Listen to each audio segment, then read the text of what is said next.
Hello, everyone, and welcome to episode 81 of Scion of the Dark House, a Dungeons & Dragons 5th edition Gothic horror podcast. Because this is Gothic horror, there may be some things that come up to a line for some people, such as talk of abuse and trauma, blood, gore, violence, body horror, child endangerment, and various other things. If those come up to a line for you, please take a break. Your support means a lot to us, but so does your mental health. So last time, the group had finished fighting the Mind Flayer creature inside of the ship, deftly dispatching of it, and the creature on the outside trying to get in, sitting down, and ignoring them. They decided to move on and finally moved into the strange mist that they had been eyeing for quite some time. They found themselves in front of a very strange white city, vast and eerie, on a still ocean of some kind. They found that their reflections were more solid than the world around them and found that they were in fact in the reflection. With some clever problem solving, they managed to swap themselves out of the reflection of the city and back into what could best be described as reality. This tipped them off that they were no longer on the material plane, but instead on the Astral Sea, the place where dreams happen and where all dreamers go when they sleep. They approached the city and were attacked in a garden by strange glowing blights. They then met with a Gith Zerai, one of the two Gith species, who told them that they were in the city of Traverse, built atop Yog-Sothoth, and that Mind Flayers, Githyanki, Gith Zerai, and several other species that live on the Astral Sea live in harmony. They then went to the Indigo Monastery of the Order of Rainbow Moonlight to have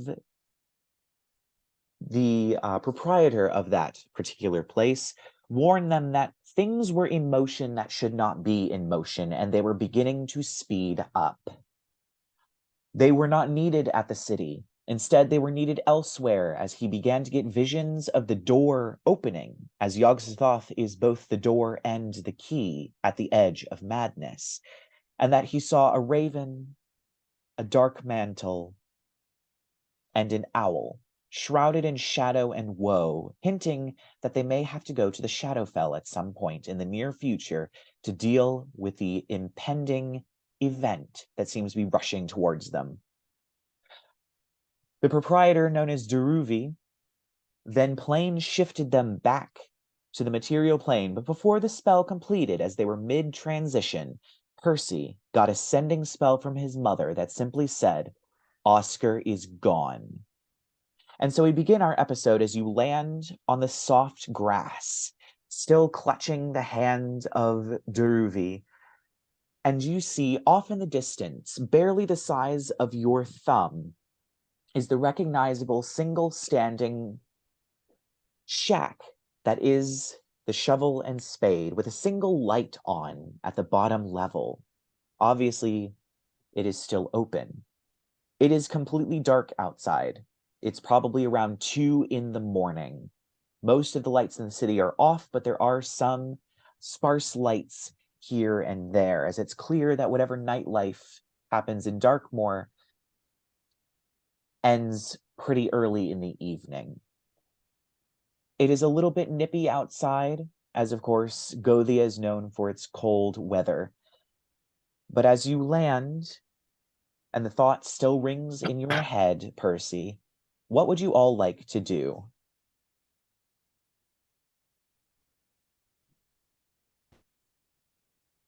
I think Percy might just immediately cast sending to Oskar and just say, "Where are you?" Who are you talking to? You don't get a response. You feel it. You feel the spell work, but you do not get a response. And you guys just super cool. God damn it. Oh my. Oscar's gone. He left. What? I don't know. My mom just said that he's gone. I just tried to message him. He didn't respond. I could still, he got it. He got the message and he chose not to respond. I told you we shouldn't have given him that book. Don't you just hate it when they leave you on red? God damn it. That's what we call it back home when you send leaves between yourselves. Is that what they call it? Charming, Lark. I know. Great. Just great. Okay. I mean, I'm just going to say maybe he wouldn't have run away if one of his own descendants wasn't trying to molest him actively. Lark's gonna look over at Alex briefly. What? Who's being molested? Okay. It's late. We should just go home, I guess. I don't wait. We came here how because is- I needed a drink. What? Wait. Also, but we have him with us. I gesture at the guy who I can't talk to still. In deep speech, because he knows that at least one of you knows deep speech. He says, "Is there any place for me to stay? I will have to return after a long rest, but I need one." Yeah. Speaking of which, he kind of needs a place to crash. Yeah, So, which is why I suggested should we go to ask your my house. Yeah. Fine, and it's another dry night for Arthur. Oh, I'm sure. Well, go There's on. a liquor cupboard for you to pilfer. Well, he used to have a liquor cupboard. I mean, he's been a lot lately. Yeah. So, I mean, let's hustle. Yeah, Percy angrily trudges towards the city. I guess I'll say to Daruvi, we'll take you somewhere safe for the night. All right, I'll follow. And so he does follow after you all. As you enter the city, you have seen more guards than you have ever seen in this city. And this is even when Sebastian Argenta was briefly on the loose. There are tons of guards everywhere. There are also some citizens that are following with lanterns and torches as they seem to be searching. Sight check. Yeah, I would like to do that as well. I'll do one as well. I'm proficient in it. I just don't have any wisdom. All right. Yeah, that's not bad. Okay, hang on. I'm going to use that psionic dice thing. Well, I got wow. Okay, it's how high is this gonna be? Insight I have +5, +4, and I got a natural 20, so that's 29. Oh, did you guide Okay. yourself? I did guidance as well. Of course you did. Of course. I am not surprised. So as high as it literally possibly could be. Just gonna whisper to Arthur, Percy's touching himself in public. Oh my god. I got a I've 16 seen him on do mine. that before. That's a little weird. Just don't say anything.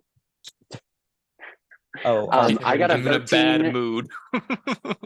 13. And let's see what Rerek got. Rerek got a 16.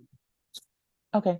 So yeah, all of you looking at these people, they are very clearly looking for someone. They are searching. There's definitely they're looking down alleys. They're sending people down and back up. It's not exactly as coordinated as one might hope, and a lot of people look a bit groggy, like they've just gotten out of bed. But there is a search that is going on in the city for someone. Percy just kind of, this is better not be about Oscar. But I guess I'll walk up to the nearest person who's searching and say, "Hi, excuse me. We were walking through and noticed all of you about. Can I ask what's going on?" So let's just say that this is a elven woman wearing some pretty heavy guard armor with a long sword at her side and a lantern on her hip. She has her hair gathered up to into a bun, and she goes, "Oh, yes, we're searching for someone who has unfortunately escaped the hospital. The hospital says that they are incredibly dangerous and need to be hunted down immediately." Oh, how dangerous exactly? Says Arthur, just kind of poking up into the conversation, I guess. Dangerous enough that we are all hands on deck. We woke up officers that were off duty and brought them back on duty specifically to find this individual. Now, did they give you a name of this person, or at least a description? Yes, and she actually pulls out a parchment, and on it there seems to be a very, very rudimentary sketch, but it's definitely Oskar as she holds it up. Apparently the name that he responds to is Oskar. That's all we know. And she folds the paper back up and puts it back in her armor. Right. Well, if you would like to join the search, you can go down to the precinct. Otherwise, please get indoors immediately. Thank you. Okay. Well, somebody's got to get Daruvi settled, but we have to go. We have to go look for Oskar. Jasmine knows the scent. I can look. If you guys want to take Daruvi back, I can see if I can find anything. Rendezvous with you there in 25. Sure. That's cool. Yep. All right. Then can we do a keen smell for Jazz to track Oskar? Sure. Okay. Give me a perception. I know the thing. Yeah. Yep. Okay. That is 21. 21. Mm-hmm. All right. So Jasmine does manage to catch a scent. She hasn't exactly been around Oskar a lot, and when she was around Oskar, he was very dirty and unbathed. So his scent seems to be a little different. Okay. But you do manage to catch a little bit of something. And as you walk, very soon that scent is very quickly replaced by the smell of burning fire. Fabulous. It takes you to the high street that you've walked down so many times. Down to the Copper Cauldron, where the entire front of the shop has been blown out. There are guards everywhere. Wait, again? Wait, Another no, shop, that was different shop. Okay, shop. that was a different shop we blew the front out of. I was like, wait, did Yes. we blow up the same shop twice? No. Okay, Copper Cauldrons exploded. Got it. Yeah. Wow. You do okay. see Goran, the Golden Dragonborn, in what appears to be like silk pajamas, standing barefoot on the sidewalk in front of his shop, just staring at it as guards walk in and out and all over the place. Okay, well, so let's just assume I said something to Ruby in deep speech about, like, these guys will take you to safety, and then I went on my way. So it's just the shop and some people milling about and Goran. Yes. I guess we'll walk up to him and, like, what happened here? I have no idea. I have no idea who could have done this. Why would anyone do this? Like, have you pissed off anybody in particular lately? No, not that I'm aware of. And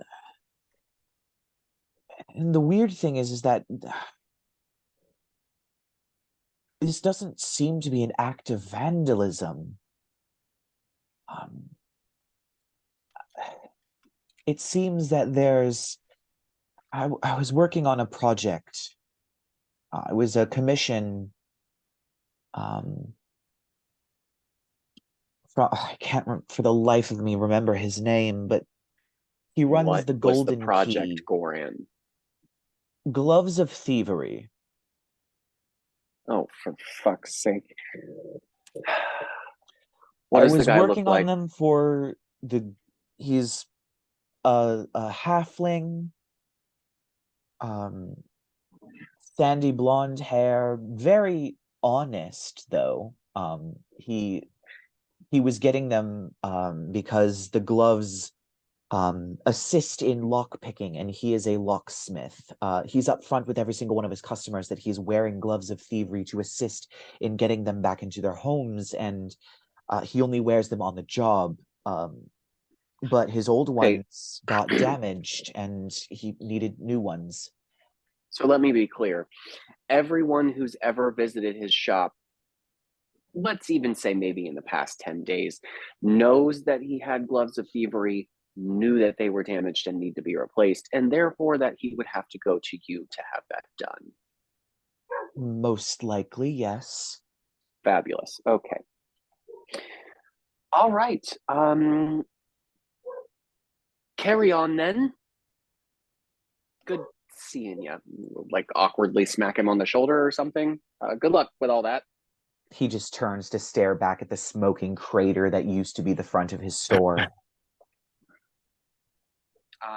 Yeah, I guess did Jazz lose the scent for Oskar? Like we tracked it here and then just fire. Yes, because of the strong smell of fire. Right. Like the building is still smoking, so this happened very recently. It's just been managed to be put out. But as of right now, the smell is not. You're not picking up the scent again. You may pick up the scent again later, but around here it smells too much like fire to get a scent. Okay. All right, well then we'll just we will quickly and quietly head back to the boys at the homestead. All right. So yeah, I will say that the rest of you made it home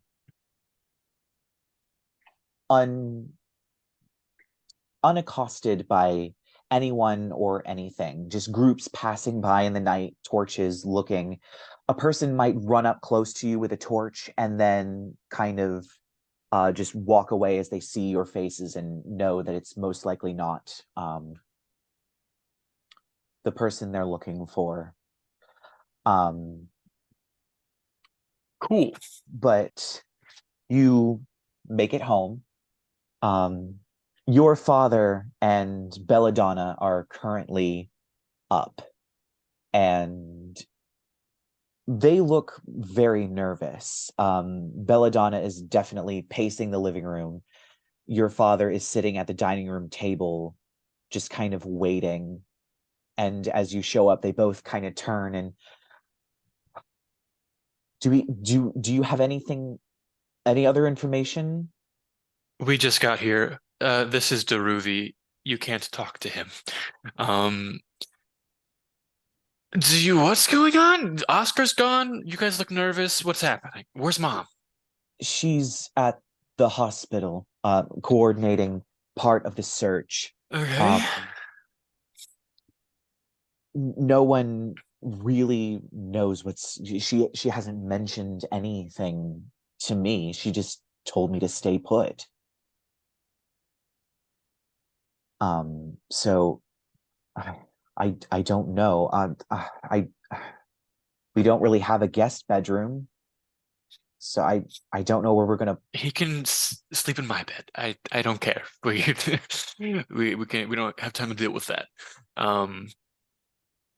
But okay, right. We just need to wait for Arthur to get back, and we're all just gonna I will head also out. say at this point, Deruvi is looking at Belladonna, and he raises a finger and points. And you, of course, Percy, you see the cats. You see Yeah. Belladonna's cats. He's pointing at the cats, and he says in deep speech, he says Does something. Lark still have the tongue spell active, or did that end? It might have ended. How long It does lasts for tongues an hour. last? An hour. And when did he get the tongues? Ah, geez. I mean, right when we were talking to Deruvi, I don't remember. Yeah, it's when we were at the Astral it was Sea. like right about when we got Okay, there. so Oh it's no, still it was up. before. It was Oh, yeah, it before was because it was when we met up with the gardener. Oh, it was, yeah. So it did take a while, and it did take a while for you to get back into the city. So I would say, yeah, the tongues is down. Okay, Um, cool. He says something in deep speech that you don't understand because none of you speak deep speech. But Belladonna turns to him and kind of frowns, and she says something in deep speech to him. You speak deep speech now? Oh my god.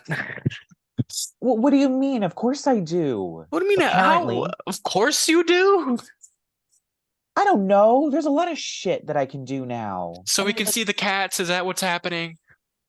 I think so. He called me weird. Well, that's honestly fair. So can you get him set up in my room? And Sure. And also, of course can I give an insight on Belladonna just for like vibes, weirdness vibes? Is she hiding anything? Sure. Just okay. Oh, and guidance myself. Of course. That's gonna be a 19. She seemed shocked that you weren't aware that she spoke deep speech. Okay. But I don't think she's hiding any magical secrets at the moment. No, Wonderful. she's Good. been pretty honest this whole time. Like, sorry, been a weird day. We're gonna go talk to Mom. And also, yeah, we need to get Arthur back with us.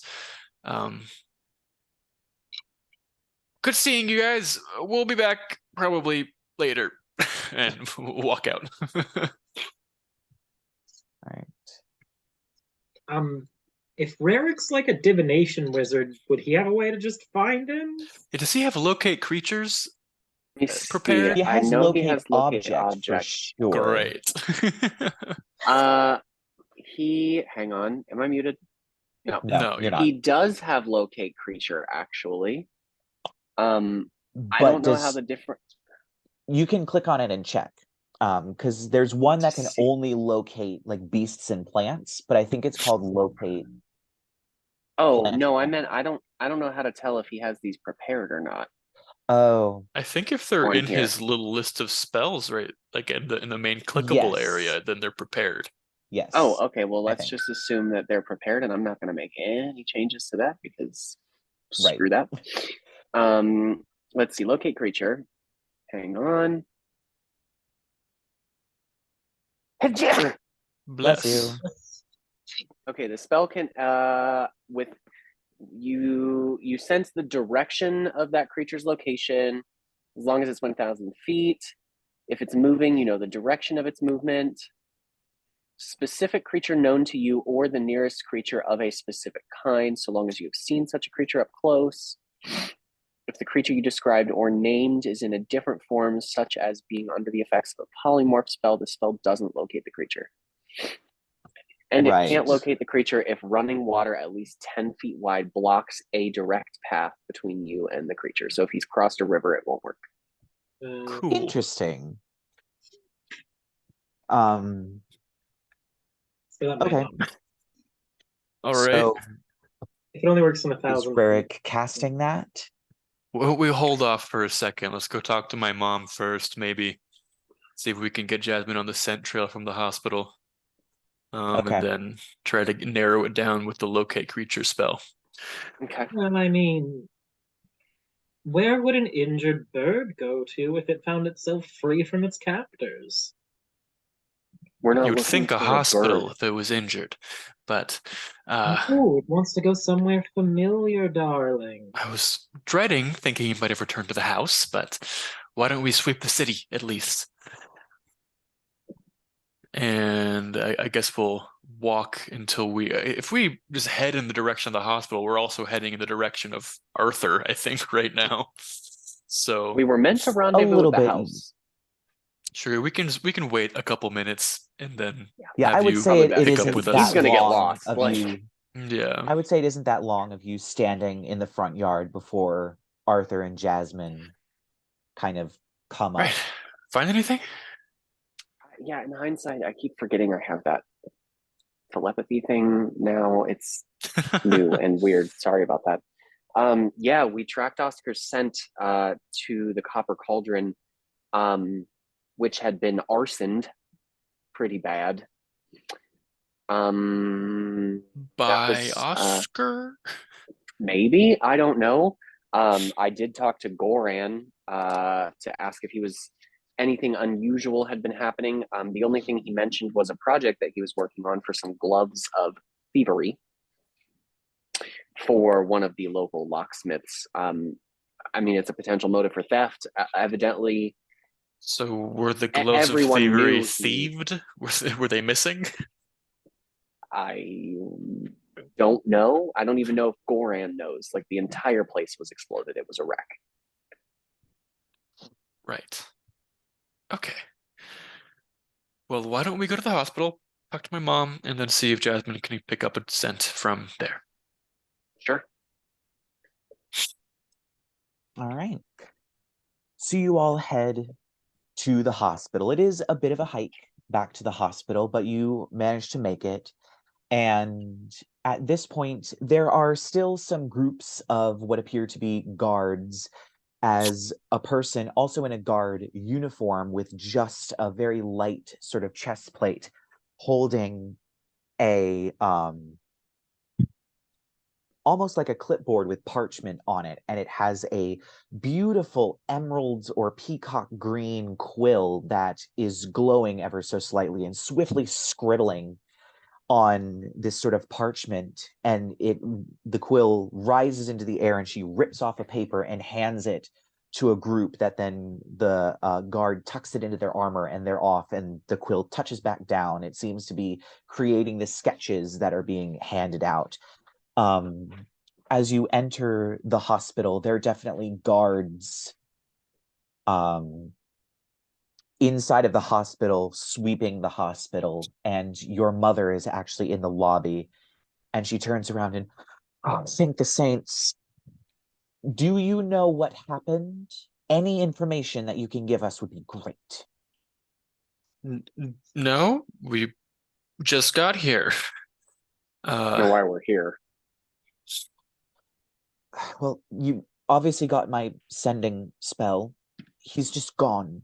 We haven't found him. There is no trace of him. He didn't fight his way out? He just disappeared? No, he just disappeared. Vanished. Right. Okay.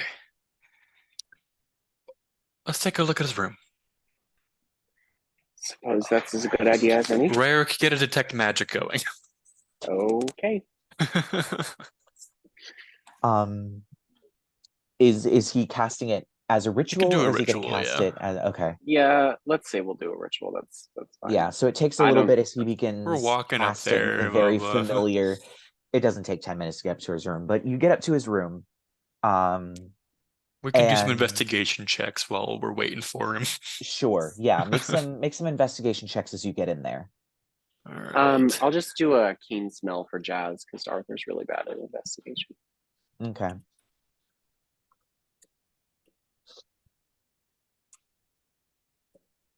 Lark, do you want to give me the help action? I will give you the help. Hell yeah. Jazz has an 18 for the keen smell. All right. I add 2 to that. So that's going to be +5 is a 17. All right. So your investigation turns up not really very much. There's not a lot of stuff in the room. It's basically what an empty hospital room, because you've had to clean out a few hospital rooms after patients had left and things like that. So you know what a hospital room should look like, and it looks like that. However, there is a single copper coin that is placed in basically the dead center of the bed.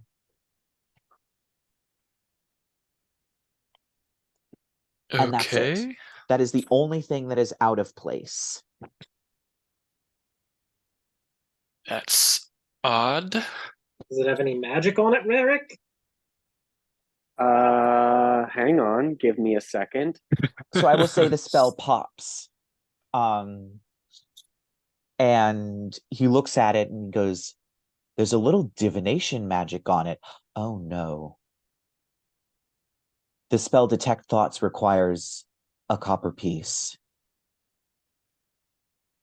Oh, is that bad? He must have cast it. Oskar? Oskar, most likely. On whom? Well, it doesn't really have a target, as far as I remember. It's just surface level thoughts of everyone in the area. Oh. So who knows what he may have gotten. Most people don't protect their minds, so a simple poke and a prod will bring anything to the surface, even if they don't answer it directly. He could have gotten any information from anyone. Okay. We should ask my mom. I guess is my mom with us still? No, she is in the lobby. Cool. We should ask her who's been in to see him. And there's nothing else magic in the room? Mm-mm. Cool. Nothing. Not a thing. All right, well. And I will say the magic on the coin is fading. Gotcha. We can hopefully have Jasmine do some sniffing, maybe outside the hospital or something, and I'm gonna walk down to ask my mom. It's like, hey, we'll walk down to, hey mom, we think he cast the detect thoughts spell recently. Oh, that's not good. Who's been in to see him? Just nurses. I went in to see him a few times, and she kind of pauses for a moment. He asked me where. He said that he had a few items on him, and he asked me where they were, and I told him that I wasn't sure that we would be able to give it back to him until we could fully release him, but it's in safe hands. That's all I said. But if he had the detect thoughts spell up, then what items did you have? Like his spell components? Yeah, you had his spell book and everything that you pulled off of him. I remember you had all kinds of things in Wait, your so bag. just the things that we had. You didn't have anything of his. No, you kept those. Yes. You decided to keep those. But you told me that you decided to keep those, and I didn't think he had a detect thoughts spell up. So when I told him that it was in safe hands and we'll give it back to him when he's fully discharged, I was thinking about you all having it in the bag. He must have gotten that information. I look at Rerek. We still have the bag, right? He holds up the bag. Yeah. I open it and make sure it's still the bag of holding this infinite on the inside. And yeah, your hand. We're all good. In. Okay. I pull out his reagents and things. They're still in there. So Oskar got. What things are you specifically looking for? I don't know, his spell components, the stuff we took from him. Okay. So you pull out the wand of lightning. Yeah, we took a staff and just a bunch of random you pull out the for staff, spells, right? You pull out, of course, you don't have the spell book in there. Yeah. You pull out some of the bandages and things that may have had spells written on them. You reach in. The chest does not come out. there was a tiny chest that was a spell component. It's not in the bag. He Pickpocketed it. Rerek, did he the way that chest spell works, if he made a new one, would it take the one we had or something? Or would he have to have stolen that from us? I think he would have had to have stolen it. The chest connects only to the chest created by the spell with the chest. When would have he been able to steal that from us? I mean, the crowd's outside. He could have been in any one of those people walking past us. It's not like I told Jasmine specifically to start hunting for him, and the closest we got was the copper cauldron, but he was nowhere to be found there. All right. Well, we also that's don't know what not spells good. he's capable of. True. Right, for all we know, he could have been invisible. All right. Well, let's get See if we can tracking find the then, I bastard. guess. All right. Jasmine did a keen smell. Do we still want to have Rerek cast locate creature? Let's see if we can find a direction to start going, at least. Is locate creatures not a super big radius? It is. Yeah, it's only not. 1,000 feet. I feel like the tracking right. spells are not a very good. No, they're not. They're awful. All right. So keen smell. Jazz got an 18. Okay. I'll guidance her. Okay. So just add a D4. Add a D4. Yep. And that's a 22. All right. Interestingly, you only smell his fading scent very strongly in the room, but nowhere else in the hospital. It isn't until you get to about maybe to the street that you begin to smell it again. And it seems to be coming from across the street, but it is faded quite a bit. This was a while ago. Right. It is just on the end of fading, but you could still catch it. Okay, well, I guess so. While I'm assuming the party's going to follow while I follow Jasmine. And I guess while he's like leading us across the street, he'll say like, I think the fucker teleported out of the hospital. I couldn't catch the scent until we got back outside, but it leads over this way. Well, let's hope he can't keep doing that. Yeah, that would be great. So what do we find across the street? There doesn't seem to be anything aside from the scent across the street. It is very quickly fading as you are trotting along, and eventually the smell does get a little bit stronger and a little bit stronger until you hit the smell of the copper cauldron. Right. And then from there, it's gone. And then from there, it's gone. You don't smell it. Yeah. This is where it led us last time, my guess. He teleported out of there just to the closest place he could see, so he was sure it wouldn't fuck up. Probably just the spot he saw out of his hospital window. Heard maybe about this project Goran was working on if he had detect thoughts up. Everyone knew that this halfling locksmith was having the gloves made. So he decided to go, I don't know, commit arson, steal the gloves, and then steal back this chest for why again? The chest is used to summon a larger chest, I think. I believe so, Rerek says. Okay. Do we have any idea what was in the chest? No, only the wizard who cast the spell originally can summon the larger chest. Fantastic. Well, whatever it is, he wanted it bad enough that he was willing to set fire to a completely random building that he's never seen before. Should we try locate creature here? We may as well. If he hasn't gotten far, then we'll find him. So I guess Rerek's doing a locate creature. Let me mark off that spell slot. He quickly casts the spell. His eyes shimmer as his senses open to trying to find this person.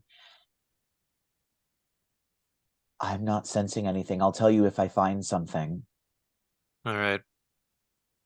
Could we just do a sweep around and see if we can get a ping?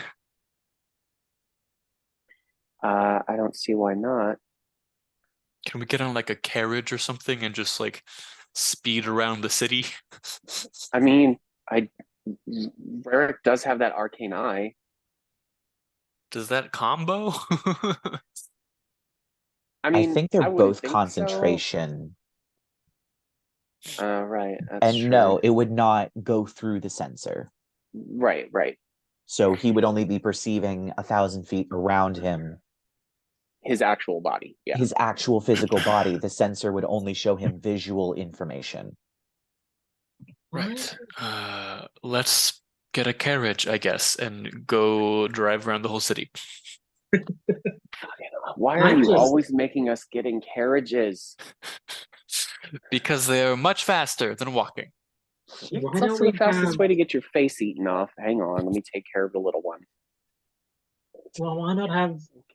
Why don't we have Jasmine try sniffing on the way out of town and see if that might not be a bad idea. Sure. I mean, we can head towards the Gravediggers Guild and see what happens. Because sure. Okay. Why would he stay around town after he got what he wanted is the real question. That's sort of what I'm wondering, unless he just went to the nearest abandoned building to... Wait, are there any abandoned buildings around here? There was that warehouse that the Yeti ran to when you all were dealing with the magic Yetis. Seems a bit too coincidental if two things we were chasing went to the same abandoned warehouse. Well, but I mean, Oskar wouldn't know that, and... He would not. He'd be trying to get to his things as soon as possible, right? There are a lot of abandoned people buildings in the lower city. You would know that Toward's toy shop is basically surrounded by abandoned buildings, including Petunia and Ethel's old flower shop that is still abandoned. Right. I think Lark might be on to something, though, with him most likely leaving and heading towards the house. I mean, we can give it a shot. All right. So yeah, you begin to head towards the Gravediggers Guild on the outskirts of the city, near the Shovel and Spade, back out to the open plains. Does Jasmine pick up on anything at all? The scent kind of fades in and out. You get the sense that maybe he has either been here or ran this direction or something. It's hard to tell. The scent is fading very quickly and people are milling around.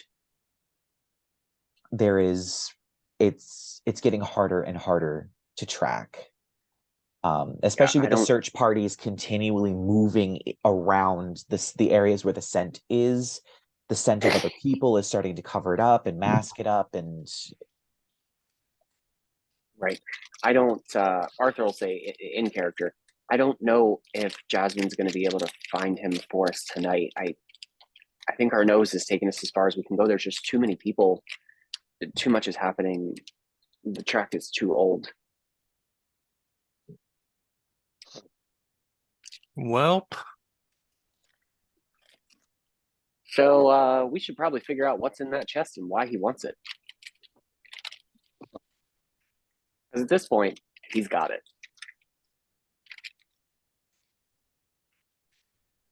Well, I don't know how we can do that without him or the chest.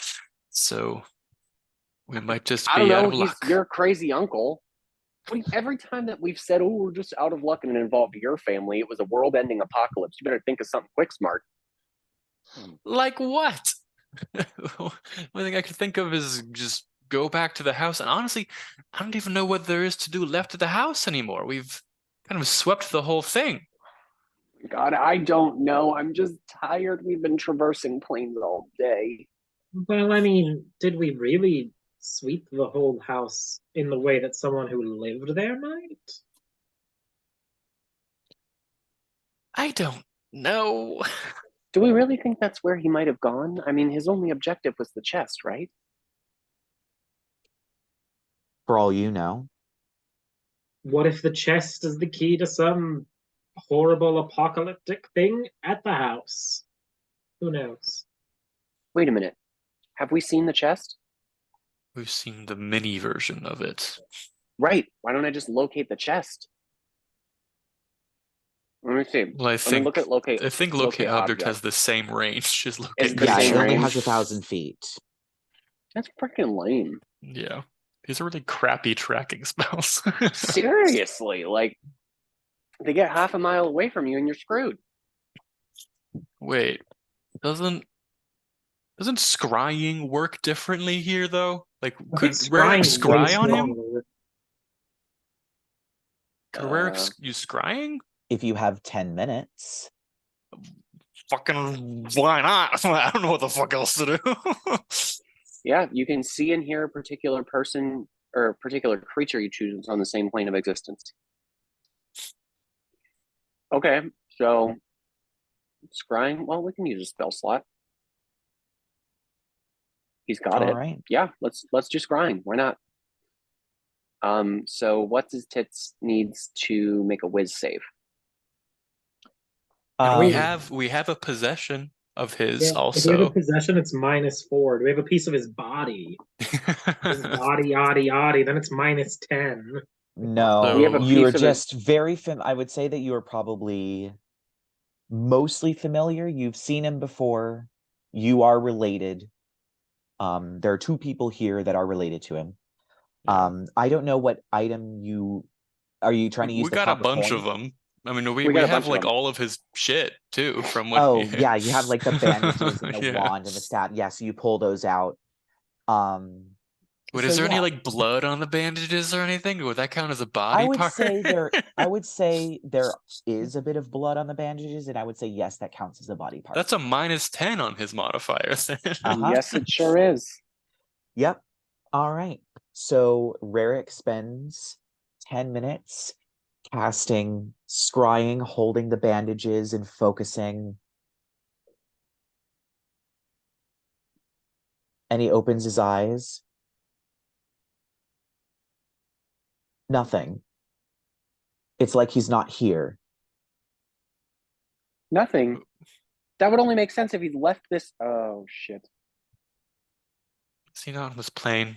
Did he leave the plane somehow? I don't know. He had to have. If he was, you would have been able to see him. I mean, there's ways to protect yourself from being seen by divination. Oh my gosh, why did we give him that spell book? Someone wanted to be a Boy Scout or whatever the European equivalent of Boy Scouts are, Lark says. I told you we should have just killed him. See, this is what happens when you don't kill people. At this point, Percy, I will say, I looked up sending. Sending does not actually have an end to when the person can respond. Does it? So, apparently not. It says they can answer in a likewise manner immediately, but just that they can do it immediately, not that they have to do it immediately. Fun. So, apparently, he's been sitting on the ability to reply for you. And apparently, he knows you attempted to do something. Because in your head, you hear, "Nice try. By the way, you might want to keep a tighter eye on your bag. There's so many interesting things in there. Also, watch this." There's about a 10-second pause before there is a clap of thunder. Flashes of green lightning fill the air. And then a meteor comes out of the sky with green flames and slams into the city, quite a distance away, but in the city. Lights come on all over the place.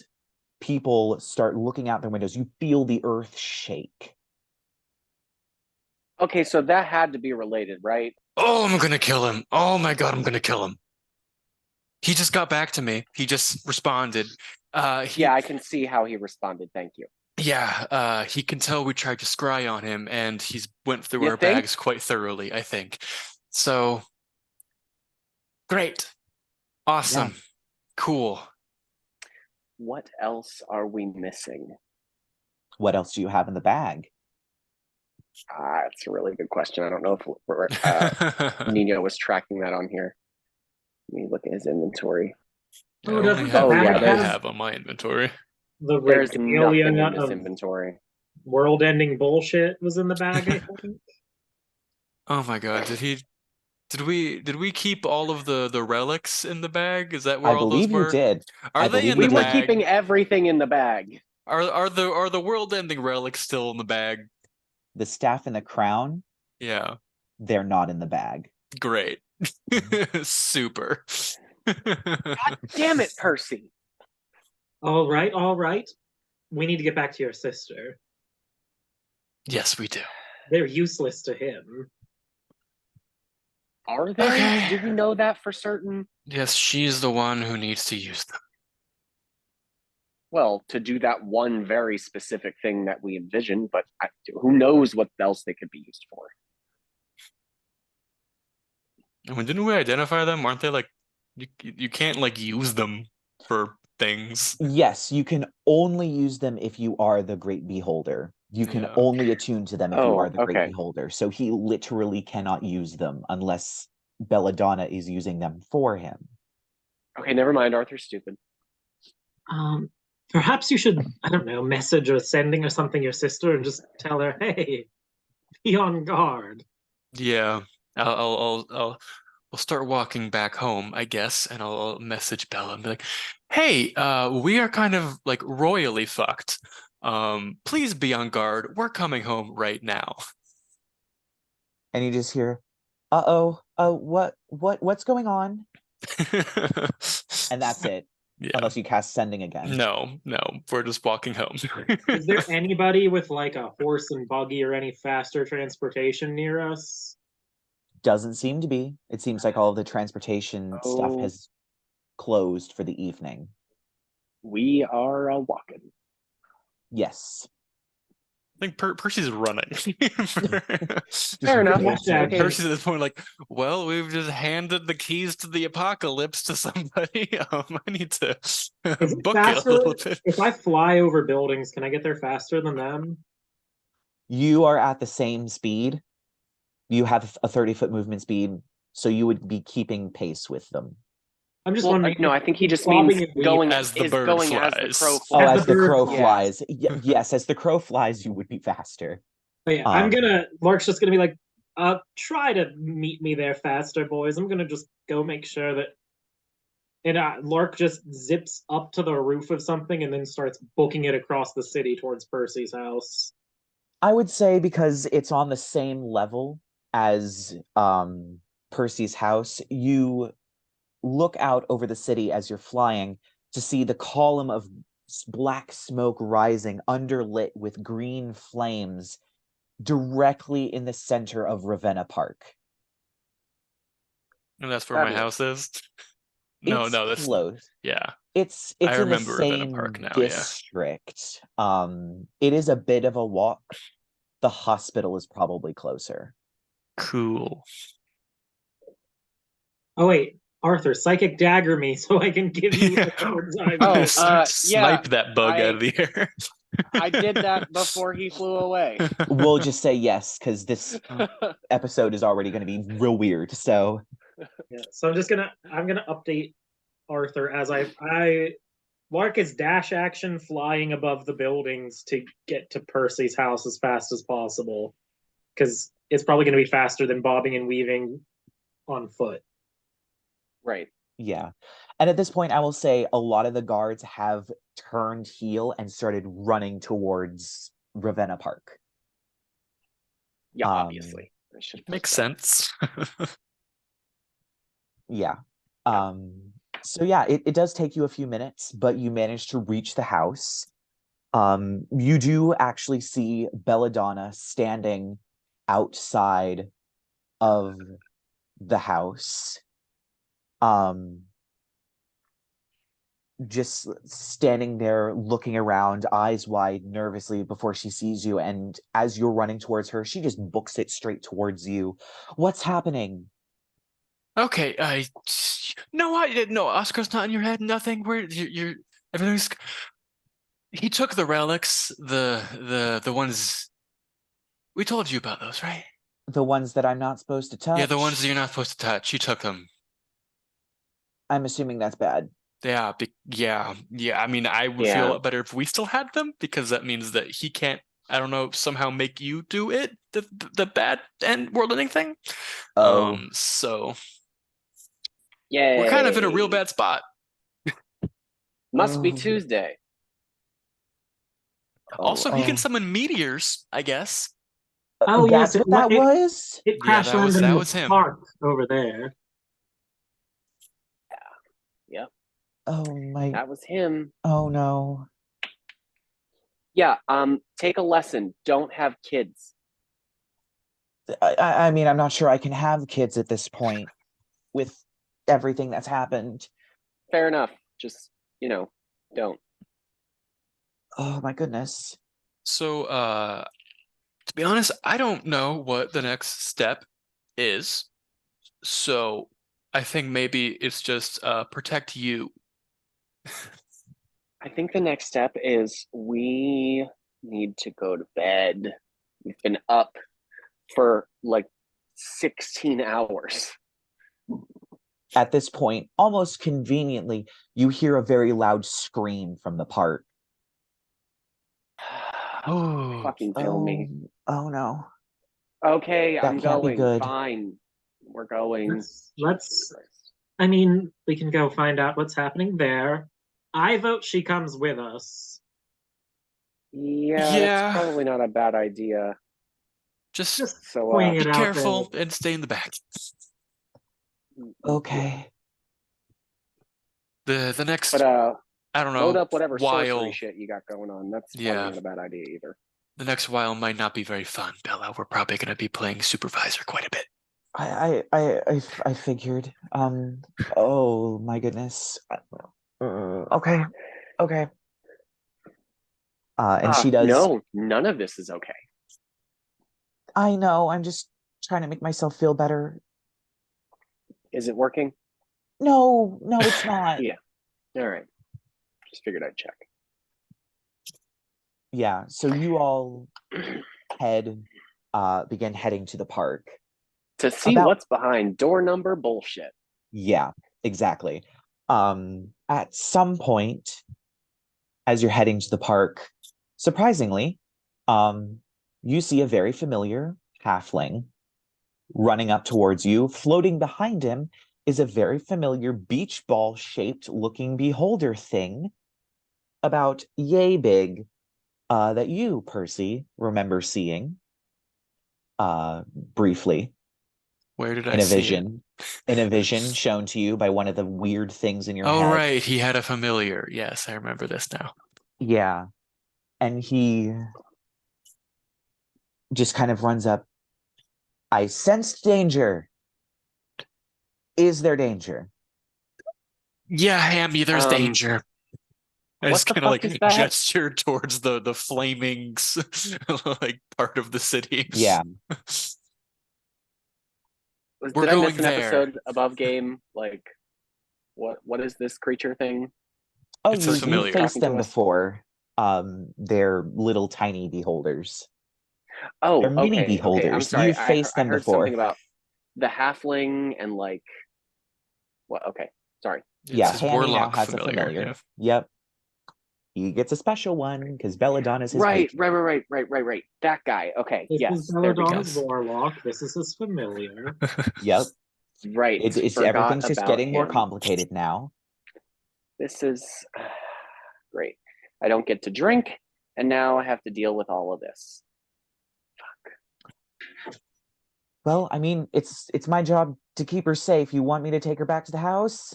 No, I she's gonna stay here for now. Oh, yeah, okay. that's probably just. I'm coming too. Yes, please do. Okay. What's his name? Hammy. Hammy. Lock and load, Hammy. Lock and load.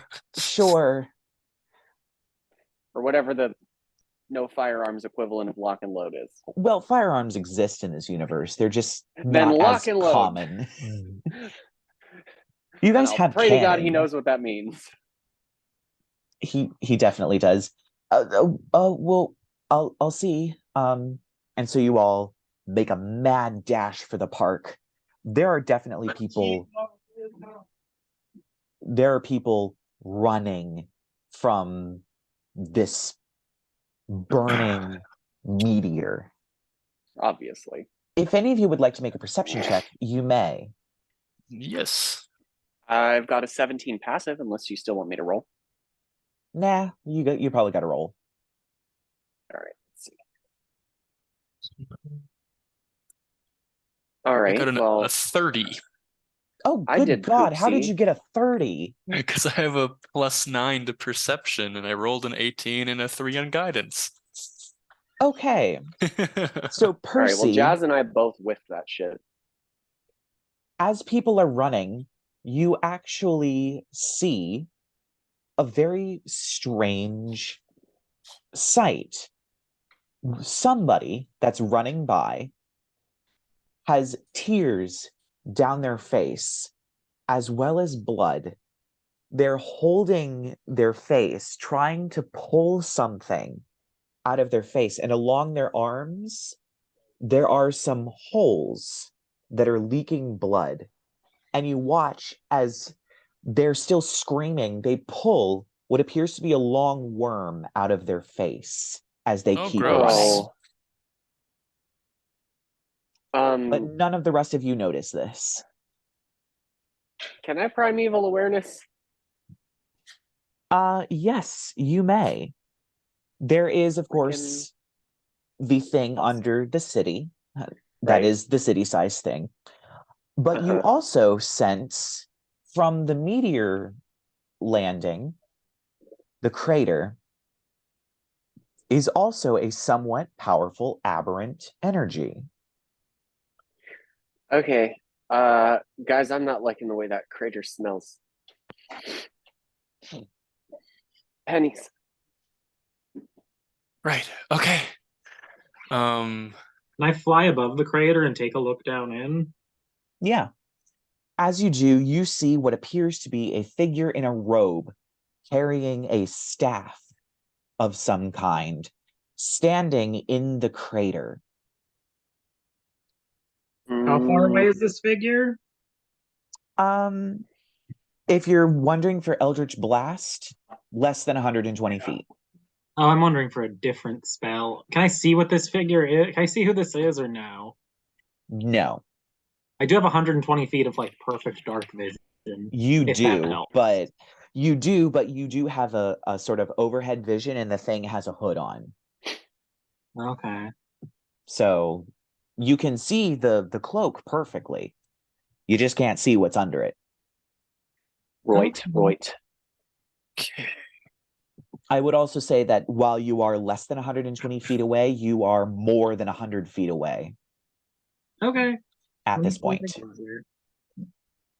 So I can see just the crater, a figure standing in the crater. Yes. Okay. Well, fortunately, because I thought the Astral Sea was going to be a fight, I did burn most of my things getting my sorcery points back, and then I didn't have to spend them at all. So I still have like 10 or 11 sorcery points. So which you can use to get spell slots back. I can use those to get spell slots back or to quicken spells. Very true. Let me look at the range on some of these. So I feel like, or no, wait, it's 120 feet of me, right? Or less than, it's within 120 feet of me? Yes. I would say 110.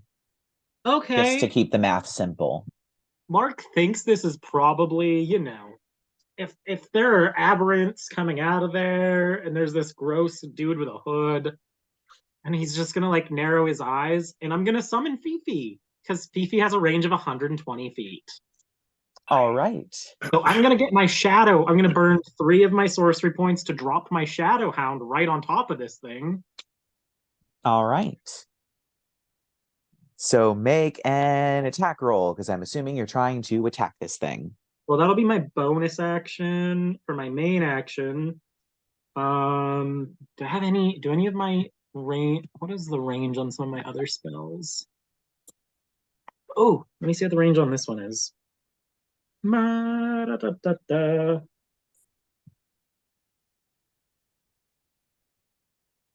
90 feet, gross.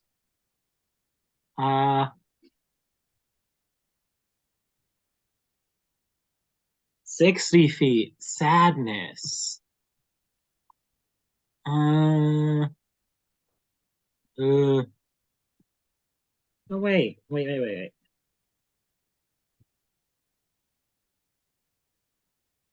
Sorry. Reading spells, figuring out what I'm doing. Mhm. Do your thing. Yeah.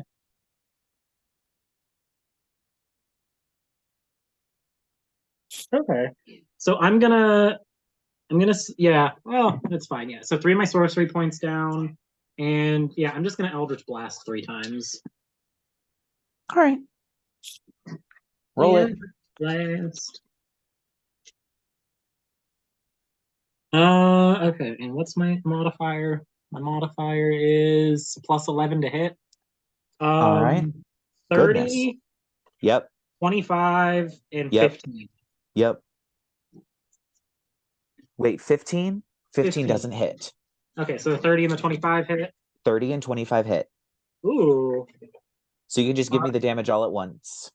29 force damage off the Eldritch Blast with 2, because I rolled a 9 10 plus 10. So that's 20 damage there, and then Fifi gets to bite.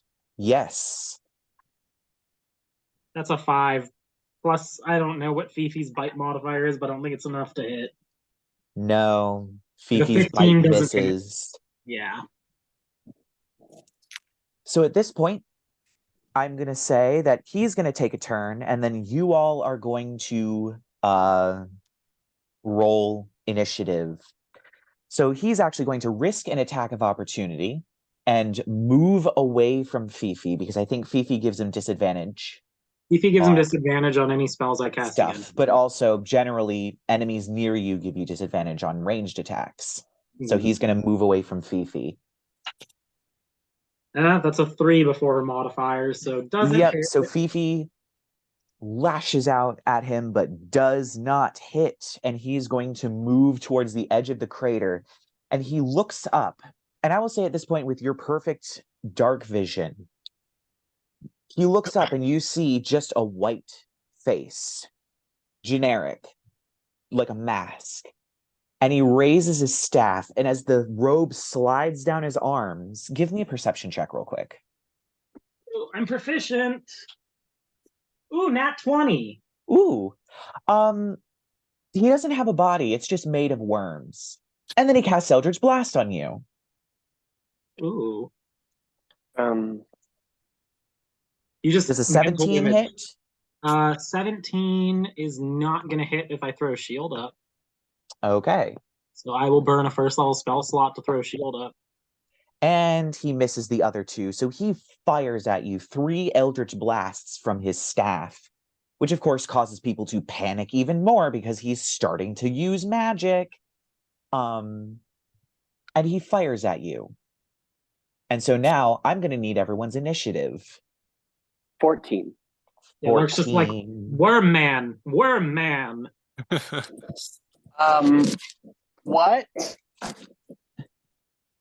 I got a 13 on my initiative. No, well, let me double check that. What's my initiative plus? I want to say, is it plus also, 13? Make sure you roll for Rerek and Alex. Yeah, let me roll for Rerek. Yeah, super pissed about that 14, by the way, because I have a freaking plus 10 and advantage. So, oh my god. Percy got surprised. a 5. Goodness. And Rerek has a 7. Oh, hang on. Alex got an 11. Oof. Lark? An 11 as well. 11. Well, Looks like Arthur's going first. Yay! It's just what I always wanted. Okay, so from how far away am I from this thing right now? I would say at this point, you all are probably moving and at the same distance as Lark. So I would say 100 feet or so. Oh, that's okay. All right, that's not even going to affect anything. Okay, Checking so with sharpshooter penalty, because I'm going to remember I have that now. Ooh, right. Good thing I have advantage. What were you getting advantage? Oh, right, aberrations. There we go. Okay, so that is a dirty 20 to creatures that have not acted yet in combat, technically, and also I get it on my first turn either way. Yes. Ooh. Yeah, dirty 20 to hit. I'm gonna Hunter's Mark and Crypt Bane. Yes. Give me that sweet, sweet damage.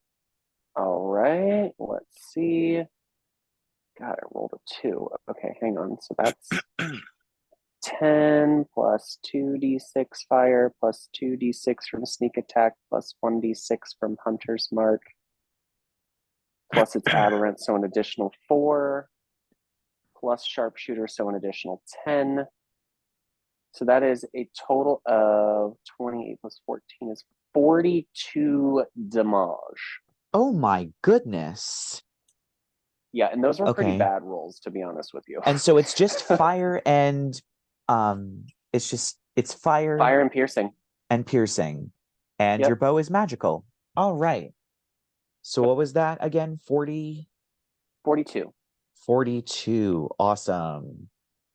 So yeah, you unleash this flaming arrow that shrieks across the field and strikes this creature. And as it does, its robe flaps open a little bit and it dumps out a bunch of worms that wiggle before going limp as it turns its head from the heavens down to you. So what next up in the name of the fates is that? Next up Jazz is real quick. Oh, right, Jasmine. Yep. She's just gonna use all of her movement up. We're just gonna do a dash and get her as close as she can. So that would be, hang on, let me look at her movement speed real quick. Oh, 50 feet. So dashing, actually, if it's 100 feet, dashing would get her there. Okay, yeah. Yeah, let's just say she's gonna go, she'll go 80 feet. Let's go 80 feet and save her the 20 feet of space. All right. And we'll call that done. Right, for a pounce. Yep. And then at the end of your turn, it's going to use a legendary action. Fuck, yay, great. It's going to turn and spot and see that there's both Fifi and a panther. And it's going to raise its staff and cast Eldritch Blast again. So 2 go towards Fifi and 1 goes towards Jasmine. So we'll do the 2 towards Fifi first. Okay. Not my Fifi. That's 21. And that's a 22. So I'm assuming that hits. Gonna hit. All right, so let me do a D10. So that's 11 points of force damage on Fifi. And then 1 to Jasmine. That won't hit because that's a 6. No, it does not. So that is... Yep. That is all of its legendary actions. So next up is either Lark or Alex, whoever has the highest dexterity. Alex is a +0. I have a +2. Okay, so Lark goes first. So normally the hound... in the air. So yeah, normally the hound has a separate turn than the sorcerer, but we've always just done it that he takes it. My pets will move with me. Summons go immediately after their summoner. That's kind of the way that we've ruled it. Okay. Hey, enough. So there's just the one, right? I'm looking into the crater. Is there anything else in the crater? No, not that you can see. So just this one worm thing? Yep. Let's do I mean, might as well Eldritch Blast. All right. Eldritch Blast off. Ew. Ew. 2 13s, that's double twos. Gross. Doesn't hit. And 1 is a 21. The 21 hits. 10 plus 5. Ooh, we're rolling fire on the damage at least. 15 damage for only 1 hitting. Ooh. Yeah, that's a lot.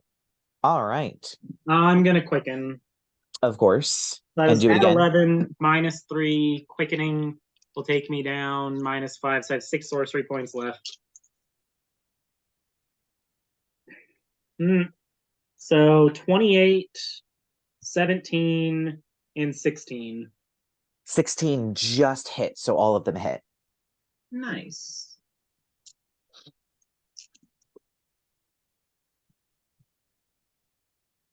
So 6 plus 8 is 14, plus 7 is 21, plus 15 is 36 force damage. Goodness. All right. And I'll just use my movement to like casually fly above the crater. Oh, and then Fifi's going to charge him and bite. Yep. Is Jasmine? Jasmine's right there now too, right? She's within 20 feet, yeah. Within 20 feet. Oh. So not right next to. So no pack tactics. Nope. Oh, right. Pack tactics. Okay. Fifi got a 21 to hit. Yep, that hits. That's going to be 2d6 plus 3. And he needs to make a strength saving throw. Let me see. Yeah, that's 11 piercing damage off the bite, by the way. All right. And he rolled a natural 1 on that saving throw, so he is prone. Prone! Oh, you just see a shadow hound leap on and tackle a worm? A wormy boy? Yep. Man, which is weird because he's not immune to being prone, which is odd, but okay. Yeah, super odd. Yeah. So is that the end of your turn? Yeah, like 30 feet to fly further along the crater to get away from everybody else in case there's some weird AoE happening. All right. It is Alex's turn. Cool. Alex is going to cast Animate Objects. Ooh. So what's around that he can animate? I mean... Rocks? There's rocks. There's plenty of rocks if he chooses to do rocks. Cool. I like it can do up to 10 small objects. So I'm gonna do 10 rocks. Okay. I just think that's funny. Okay. How far out does it go? 120 feet. Oh. So yeah, you can just target rocks directly in the crater. Yeah. So that's 10 attacks on him. Good lord. Animate objects is a good spell. Yeah, I am so very glad he took it, but also I hate that he took it. I have a +8 to hit. Oh my god. Let's see how this goes. He's not prone, so I think you have advantage. Do I have advantage? Yes, you do have advantage because he is knocked prone. Hell yeah. Okay, cool. So that's a 25 for the first one. Yep, that hits. A 26 for the second one. That hits. A 25 for the third one. That hits. Oh, geez. That's gonna be 14 for the fourth one. Does not hit. Okay. Doesn't hit for the fifth one. Doesn't hit for the sixth one.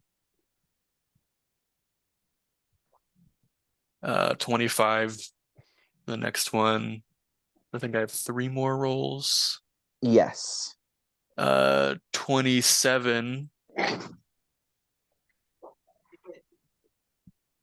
A miss for the next one. I think it's the last one. That's a hit.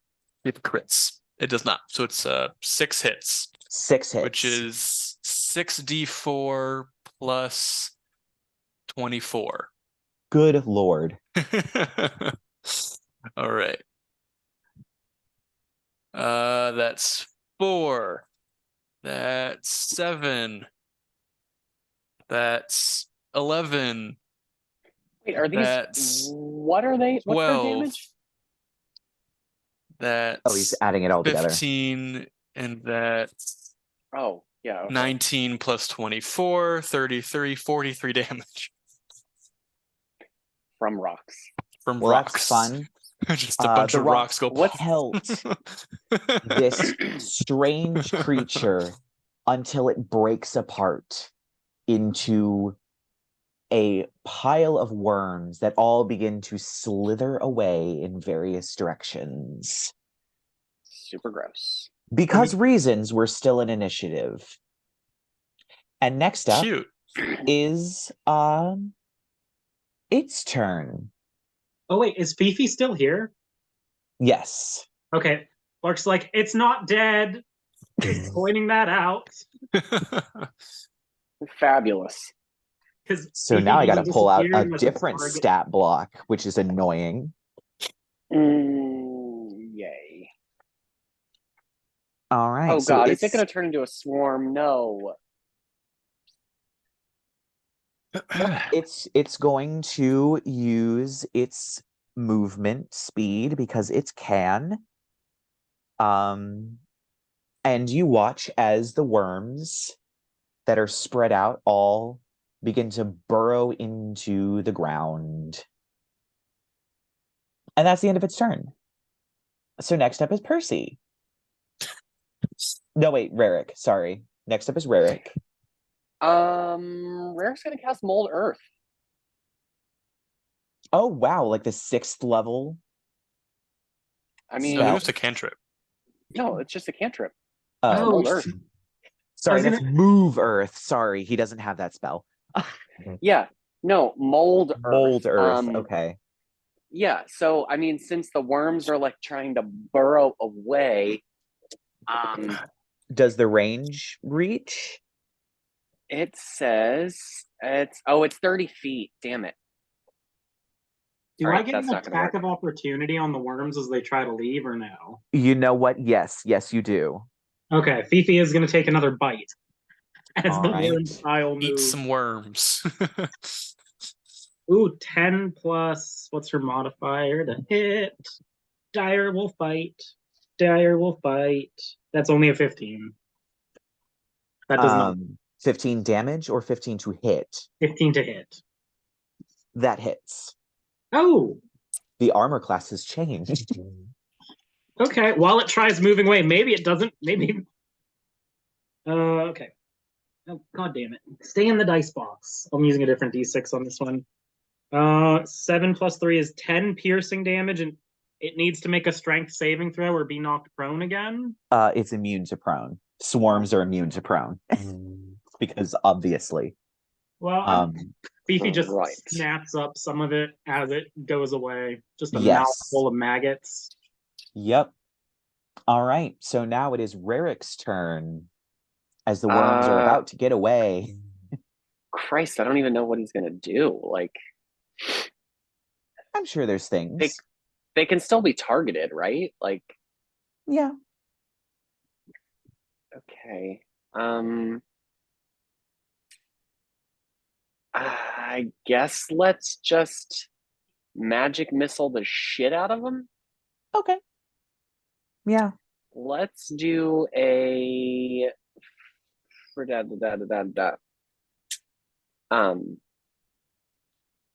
let's do a 5th level magic missile. Oh, okay. 2nd or higher, 1 more dart. So 5th level is 5 darts, right? Oh wait, 3 glowing darts, and then +1 for each above 2. Mm-hmm. So 6 darts. Yes. Okay, and that's separate attack rolls for you. Oh no, they all hit. They hit automatically. They all hit automatically. That's the joy of magic missile. So it'd be 1, 2, 3, 4, 5, plus 6. So 64 plus 6 is 22 magic missile damage. All right. Fifi vanishes as the ground is blasted, sending dirt flying with these magic missiles. And Fifi disappears. It's dead. I have a weird question. Never mind. I lied. okay. I'll save it. Nope, we're good. I lied. Okay. All right. Damn, this thing didn't even get to take a turn. All right. So yeah, it had legendary actions at least. It held did get blasted a few times. It did. But once it got to its turn, if it was still alive, it was going to cast Circle of Death on you. Yay! I don't know what that is. But it doesn't sound good. It's bad. Oh, we have death wards on us. Yeah. Right, 3 of us are death wards. Very half of the party is death warded. The other half very is true. The other half is fucked. Yeah, that's correct. Yeah. All right. So that seems to be the end of whatever the weird thing that just came out of the meteor was. Of course, people are still running and panicking, but seems whatever it is dead. Is dead. And there's we're just gonna have Rerek. A very Rerek thing to do seems to like pluck one of the worms and like tuck it in something that Rerek tucks things in. He likes. At this point, I'm fairly sure you guys don't really care whether or not an object is in a container because you have the display. You had the Displacer Beast skins. You had the Umber Hulk eyes. You had just rattling around in there. A few head. You had a head in there at one point. So if you just pick up a handful of worms and just dump them in the bag, just drop it in the bag. Yep. Yeah. Like a handful of sprinkles. Yep. Is Belladonna still with us? Yes. At some point, she did stop running with you guys. She is several meters back. And as you approach her, she is definitely thrown up.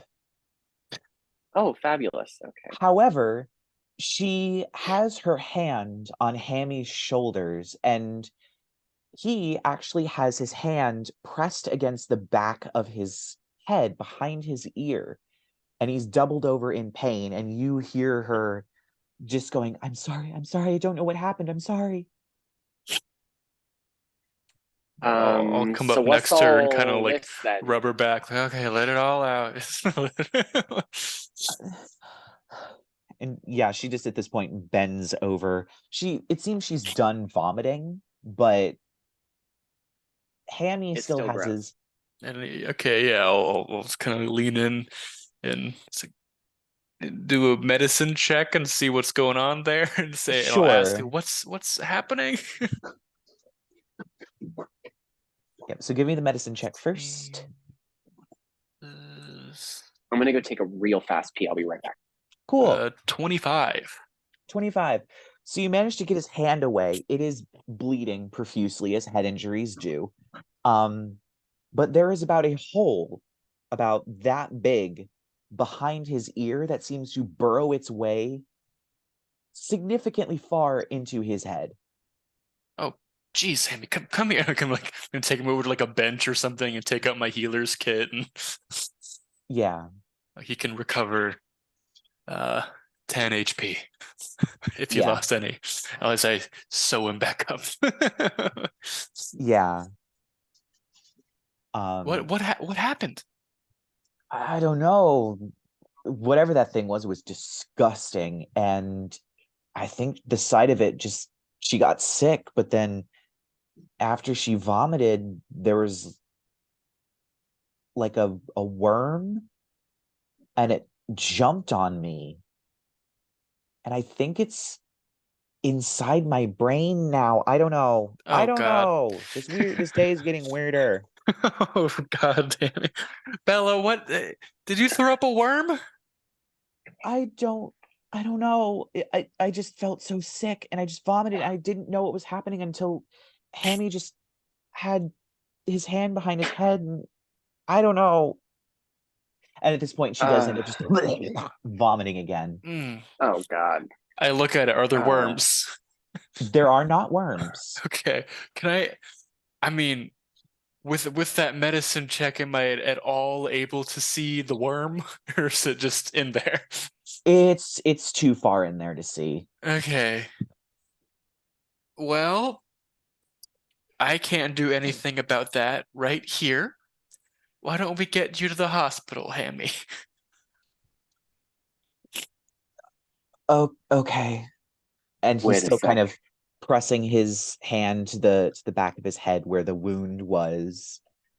Can I try to target the worm with psychic whispers? I didn't think you were going to do that, so now I have to pull a book out to see if it works. Because I'm just curious, like those crazy characters, they'll do anything to you. Sure. I didn't think you were going to do that, so I hate to search through every book. Here it is.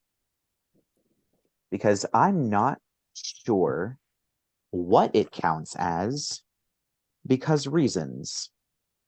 Fair. I mean, it was a one, well, I don't know if that Arthur knows all of that. Oh my goodness. And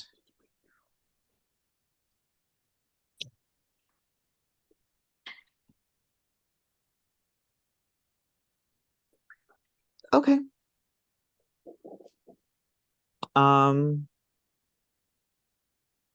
What does Psychic Whispers do again?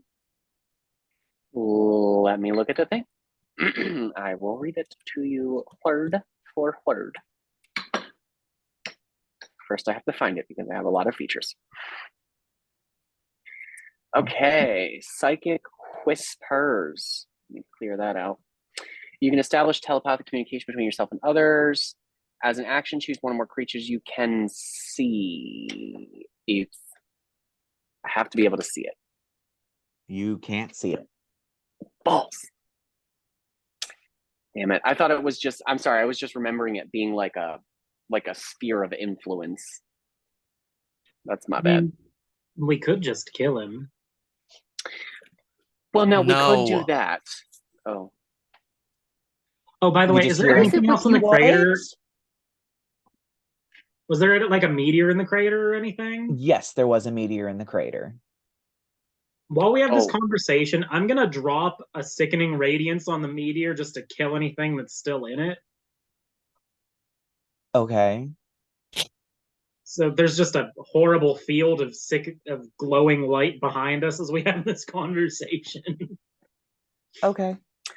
What was, you know what? Never mind. I'm just done. Not asking any more questions. In character. That was definitely Arthur. Right. I have enough spell slots to do it. So I'm going to throw, while we talk, just sickening radiance right all over that meteor. Yep, that definitely happens. You're not sure if anything has changed about the meteor, but you certainly do it. And I'm assuming you're leaving it going for as long as possible. People are definitely not going anywhere near the meteor, so you don't have to worry about random civilians walking into it. I wouldn't care about random civilians walking into it, to be honest. True, but people are running like hell from this meteor, and the strange worm man that came out of it. I'll even use extended spell to keep it up so they really die from exhaustion. Or the damage. It's radiant damage. What resistance? It is radiant damage. We're just all about obliterating entire groups of creatures. Like, it was a meteor full of gross wormmen. Of course, Lark's going to be take a little extra caution. I mean, I'm not blaming you. I'm just saying it happens to us a lot. I'll burn this. I think it's 1 sorcery point to extend the spell. Yeah, it's 1 sorcery point to extend the length of the spell. It doubles it until you hit 24 hours. So I'm down to 5 sorcery points left for the day after all my tricks. Unless I start burning spell slots to turn them into sorcery points. Okay. I never do that, but I could. Yes. And I think you have to spend it when you cast, so you can't just continually uptick it just generally. So you'd have to spend all of the sorcery points you've been wanting to spend when you cast the spell. Right. Otherwise, it's just done until you drop the spell or it ends. All right. So you're taking Hammy to the hospital? Would a greater restoration fix our problems? Let me check. Well, you wouldn't know, but for my purposes, I'm checking. You can choose whether to do it or not. Is the worm a separate entity from Hammy? You don't know.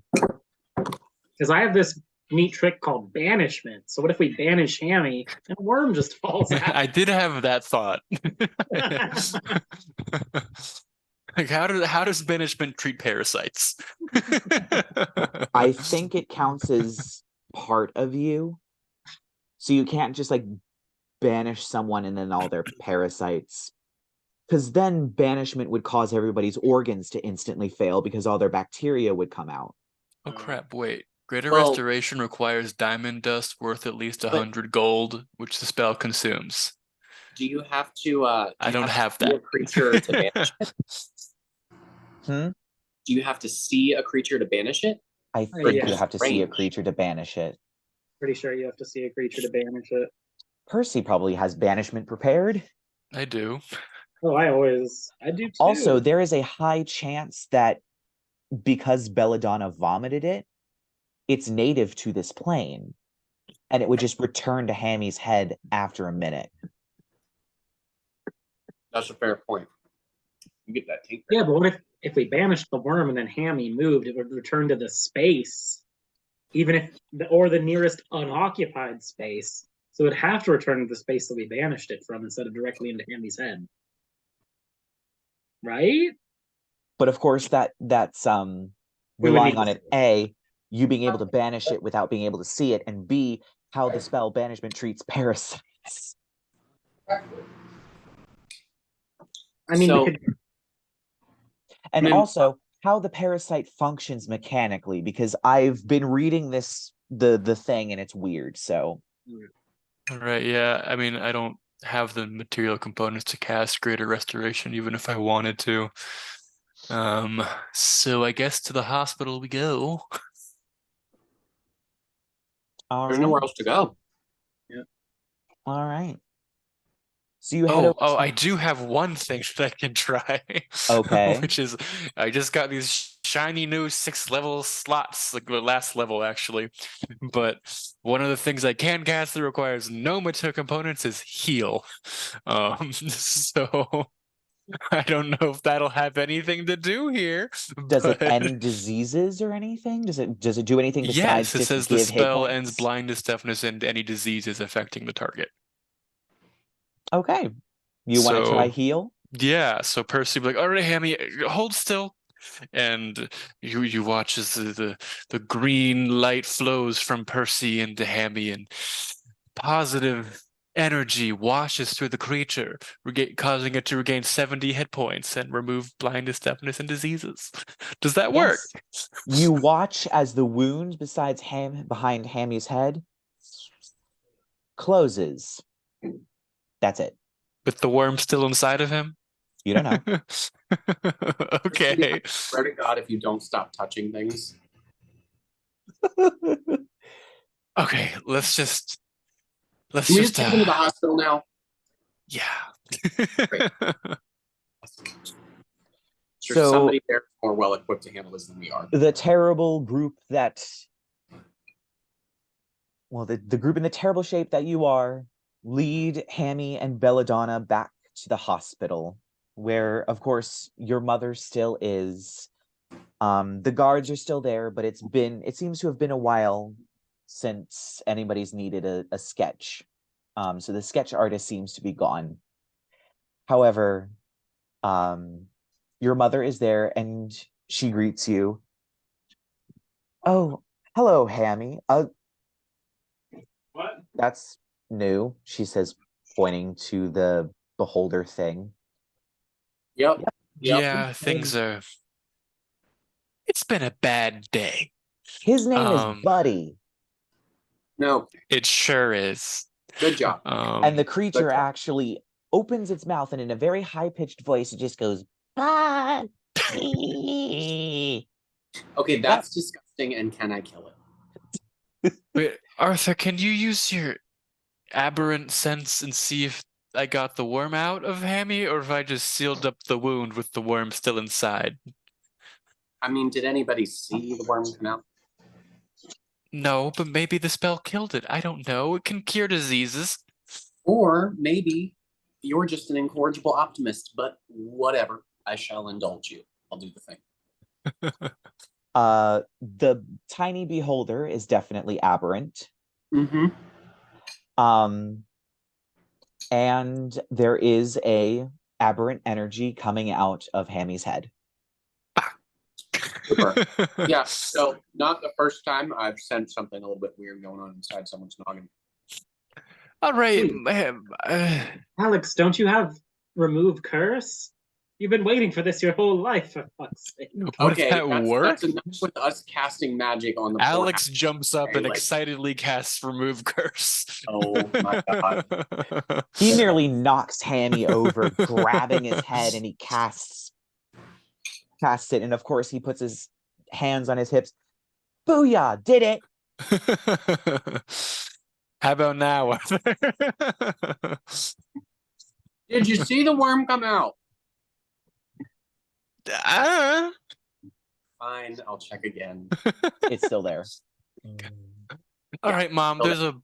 There's a worm in Hammy's head. For the love of shit. There is one kind of magic that we didn't try yet on him. No. It's this neat No little more magic. spell called Eldritch Blast. We're not Eldritch Blasting Hammy's head. We've tried heal. We've tried remove curse. I don't know.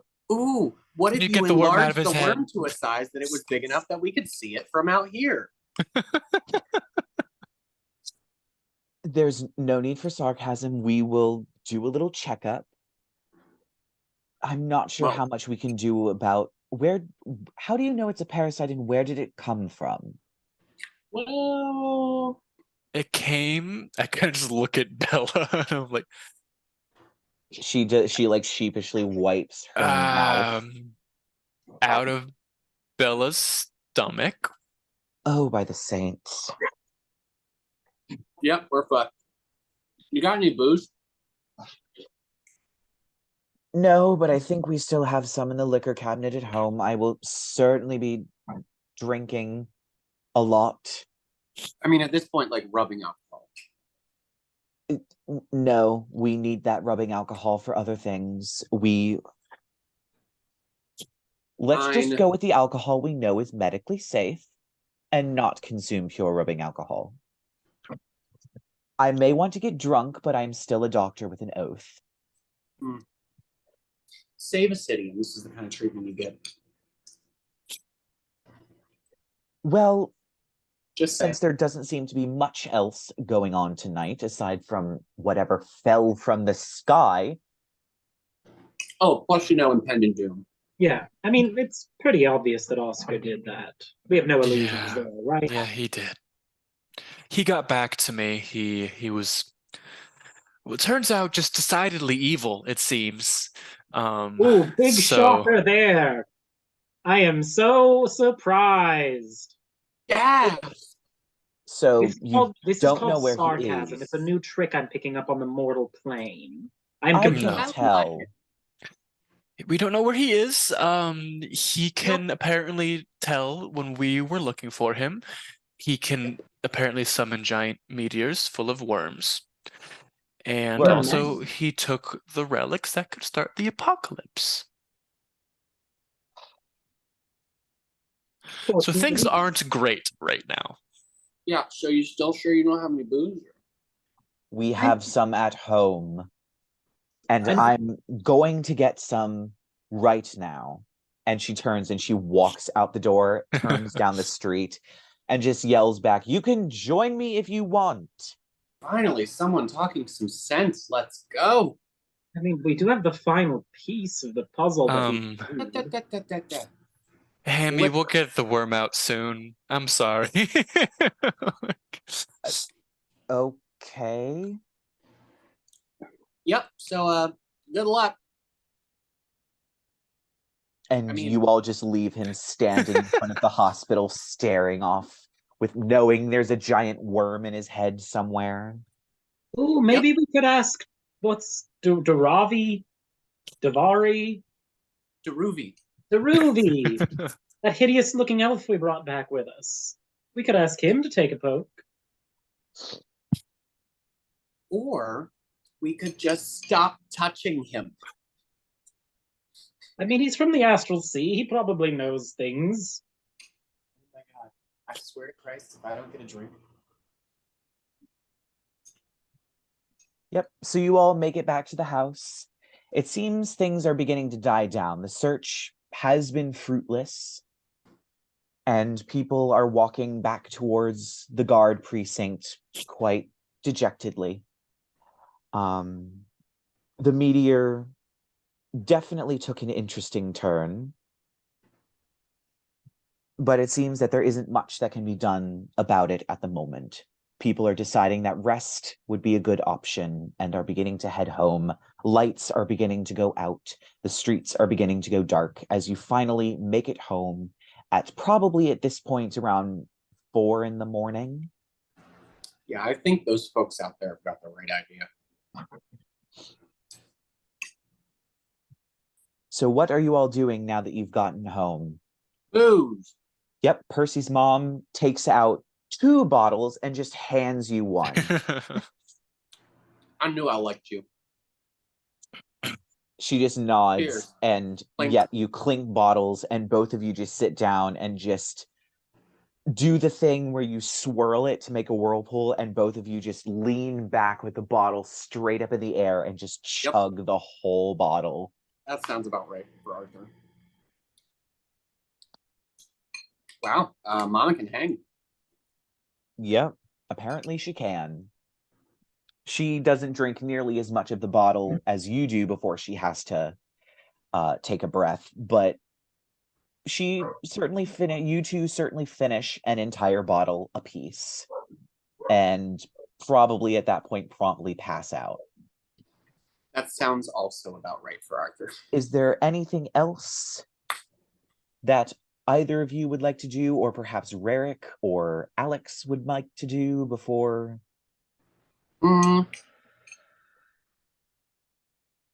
Let's say Rerek probably spends some of the night before going to bed, poking at the worm, investigating it a bit. All right. I will say he does not turn up anything. It seems to be just a regular worm. Fair enough. So Percy is there's currently an astral elf in his bed. So he's just, I think, gonna go into the backyard garden and kind of sit down on a little bench out there. He just cries for a while. Okay. And in this very hopeless moment, he does a lot of praying, and he's gonna cast divination to Saint Hypatia. All right, let me real quick look up divination and what that does. Divination.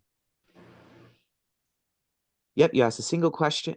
Oh, you ask a single question concerning a specific goal, event, or activity to occur within 7 days. All right. So what is your question? Yeah. I think very tearfully, Percy just kind of what do I do? Saint Hypatia, what do I do to protect everyone?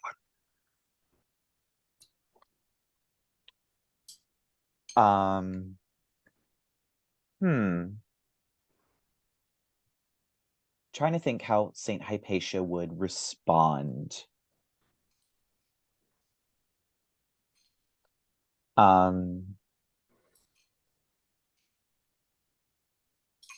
I think at this point, as you're sitting there crying, you feel a warm hand on your shoulder. Through your tears, you can see off to your left a sort of glow of light. and you feel a hand on your shoulder, and you smell hospital smells. And you just get the sense she isn't sure. All she can tell you is that the only thing that you can do is your best. And that's all you get. Yeah. Because these are very confusing times, and she honestly doesn't know what the fuck is happening. Yeah. Sure. That is reasonable. Sorry. At least you're probably about to take a long rest, so you get that spell slot back. Yeah. I think that just makes Percy cry even harder. He's like, my best isn't doing very well. Lark's just watching Percy cry. He's hiding in a tree, trying to suppress his laughter. You know what? Give me a perception check.